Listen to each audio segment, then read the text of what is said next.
For sure. So something that we always tell our players is we want guys to, go to the right fit, whether that be D3, D2, D1, JUCO, NAIA, whatever the case is, we want the right fit for them. And something we always try to explain also is how much talent there is at all these different levels. You don't just have to be a Division I baseball player to see really talented players. And to try and kind of make sense of it a little bit, can you kind of walk through maybe what your number one and number two starters are sitting at velo wise and how they are as pitchers and things like that to kind of give a sense to these players on, hey, look at this D3 program. It is, they have studs there.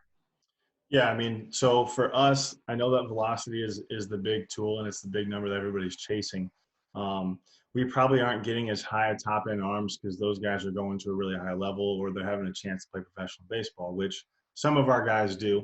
But most of our guys are anywhere from, we got guys that are high 70s, we got guys that are high 80s. In terms of 1 and 2, those guys are usually, you got a left-handed arm that's mid 80s and then right-handed arm that's about mid 80s too. The biggest thing for us though is just being able to pitch. If, as you know, if you throw the ball in the strike zone, there's a chance the hitter's going to get themselves out. So velocity is a tool, but it's not the tool for us. But a lot of our guys have 3 pitches they can throw for strikes. They can throw them in any count. Our strikeout to walk ratio is still pretty good, even though we don't have high velo guys. But the biggest thing for us is I just want a guy who can really pitch. And if it's second and third with 1 out, I don't want him to be afraid to bury a breaking ball to get the 5-hitter to chase down. So we have really, really talented players. So in the last 10 years, we've had 9 All-Americans. We've had the Player of the Year in the conference. The last 6 years in a row, we've had Pitcher of the Year 4 of the last 8. So I understand that people want to play at the highest level possible.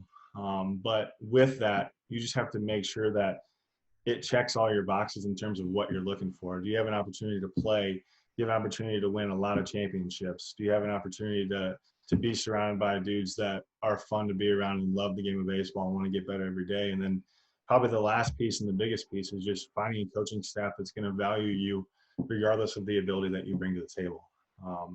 We have guys that they're not Division III guys. They're Division I guys that have either maybe they just saw that they wanted to win a lot of games and they want to develop and they want to be around people that love baseball. So I know I'm biased because I'm a Division III coach, but I've been at the Division II level. I've been at the junior college level. And it's just what it comes down to is just finding a good fit. And the one thing that I would tell a lot of guys is at least have a phone call with the coaches at every level, just so you can see, so you can get a feel for what's important to them. And maybe it is important or maybe it is what's important to you as well. Maybe you guys have the same vision. So I get it. But as we were talking earlier, I mean, people are getting better coverage and better publicity. We've been to the World Series twice in the last 4 years, and I don't know many other schools that ever want to do that in the Midwest. So just finding a fit, man, that's the biggest thing. And like I said, I know I'm biased because I'm a D3 coach, but there's a lot of special things that come along with the experience that we can provide to our guys. Yeah, we've done these alumni videos, and that's something that every one of our players says, man. It's about the fit because what kids don't realize is all of a sudden you got 4 years of your life at that place, and you got coaches like yourself that those players are going to be around you every single day, and you're going to see your teammates and your coaches more so than you're going to see your own family. And it's really important to understand that 4 years is a long time, and it's got to be the right fit academically, financially, baseball wise, and nobody wants to sit the bench.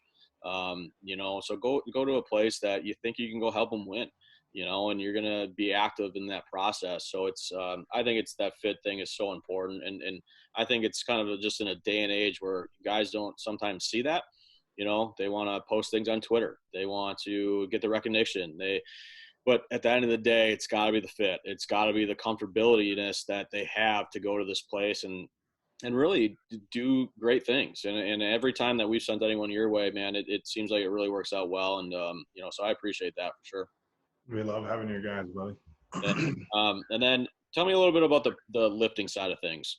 I think you handle some of the kind of the lifting stuff at your program.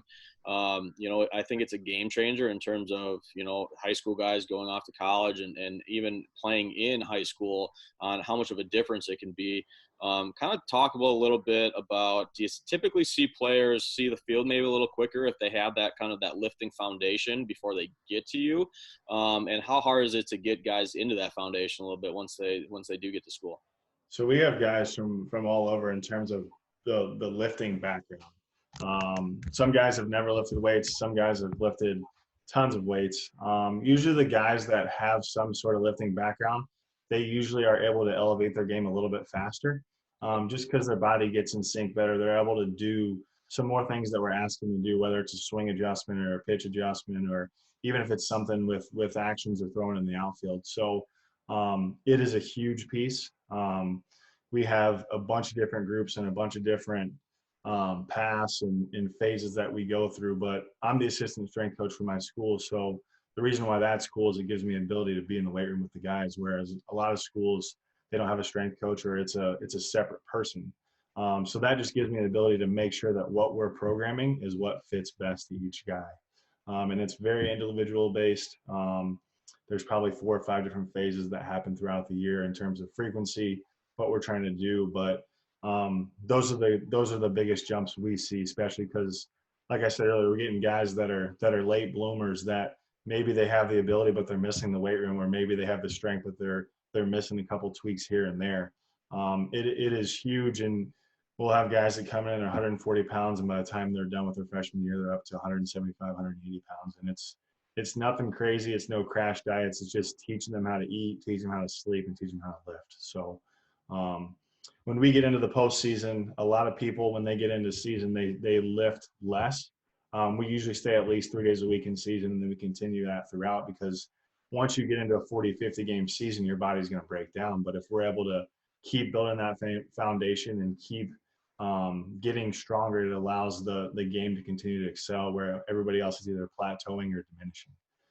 So it's one of the biggest things for us, man. It's probably, I mean, grades are obviously number one, and your experience is huge. And then number 3 is probably the weight room. Like it's a huge piece to everything that we do. And it's why guys come in that are 80 miles an hour that leave here that are mid to upper 80s. And it just really helps the development, especially for the kind of guys that we're getting to. Yeah, I don't think kids really realize, we talk about going into that 4-year deal, is you go there as an 18-year-old and you're facing guys that, you know, are 3-4 years older than you that are men now. You know, you go into it as a kid and you're facing these guys that, you know, are obviously much bigger and stronger. And so getting into that mode in high school and being able to jump into the college route and maybe not have that big of a gap is huge. And you know, it's a huge thing that we try and push on our players all the time. So quick, 2 more questions, because I know nap time's probably getting ended here relatively soon. So I don't want to keep you, but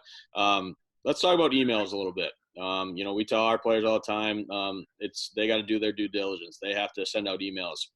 You know, it's not my future, it's their future. And we really want our guys to kind of take charge of that situation. How does it impress you a lot when you receive a really good email, thought out personal email? And then also on top of that, what are some things that you may look for in communication in terms of the email side?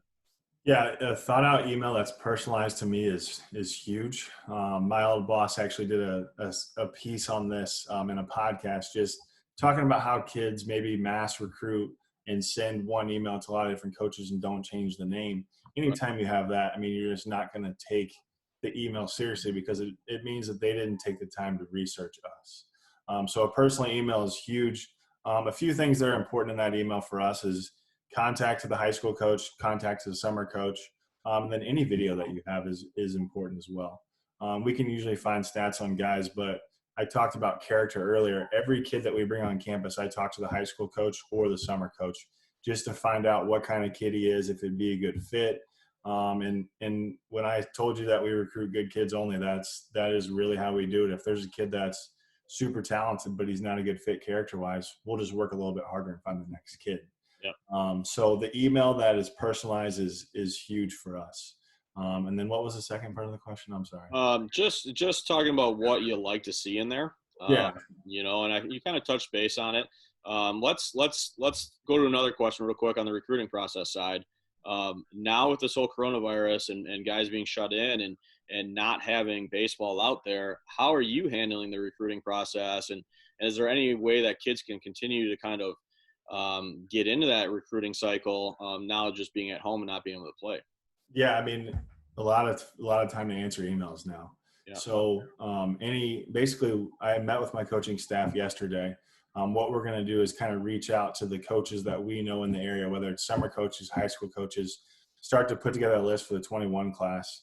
We're done with the 20 class, which is the guys that are coming in, obviously, but they have the time to learn how to email and to do their research and to send their stuff in. So anything that they send in is good for us too. We're going to do a camp here in June. I know that you guys have a bunch of different stuff going too. We're just kind of hoping that everybody can fill us in as this thing kind of adjusts, because summer baseball is huge for us, because that's when we get to go to Grand Park or up to Nash Park or any of those places where we can go see a ton of teams. So we're trying to get a jump start on the 21 class, which we probably normally wouldn't be able to do. Our timeline's a little bit slower than Division I and Division II, just because they have money and they're able to kind of do some things differently, and they have to move faster because that's the way the calendar works. So for us, it's just going to give us a chance to get a jump start on the 21 class. Awesome. Coach, man, I really appreciate it. I thought everything that you said was great. I think our players are going to be able to take a lot out of this. And, hopefully we get baseball here soon. You guys get started back up. And in the meantime, stay safe. And, again, man, I really appreciate this. Absolutely, buddy. Thanks for having me.